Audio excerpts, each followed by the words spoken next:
გორში იუსტიციის სახლის სამშენებლო სამუშაოები მიმდინარეობს. იუსტიციის სამინისტროს ადმინისტრაციის უფროსი ანდრო გიგაური გაეცნო. გიგაური მშენებლობაზე დასაქმებულებსაც გაესაუბრა. გორის იუსტიციის სახლის მშენებლობა უკვე ბოლო ეტაპზეა. შენობის ფართობი 3000 კვადრატული მეტრია. მშენებლობის დასრულების შემდეგ შენობაში იუსტიციის სამინისტროს სამსახურები, სამოქალაქო რეესტრის სააგენტოს, საჯარო რეესტრის ეროვნულ სააგენტოს, ეროვნულ არქივს, აღსრულების ეროვნულ ბიუროს და ნოტარიუსთა პალატის 250-ზე მეტ სერვისს გააერთიანებს. შენობაში გადავა გორის პროკურატურის ოფისიც.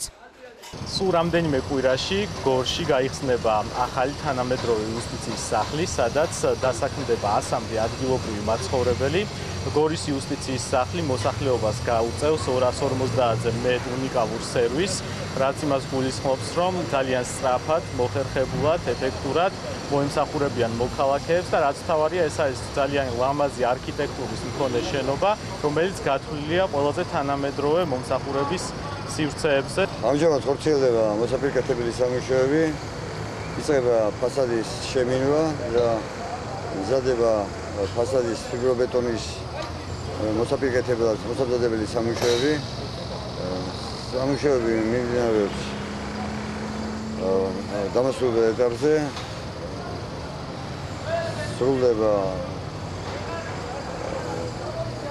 სამკვეთლო სამუშაოები, ტიხრების მოწყობა და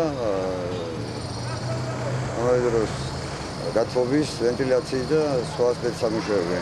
გორში იუსტიციის სახლის სექტემბრიდან ამოქმედდება, მანამდე კი გარე ფასადი მოეწყობა და შენობას შიდა რემონტი ჩაუტარდება.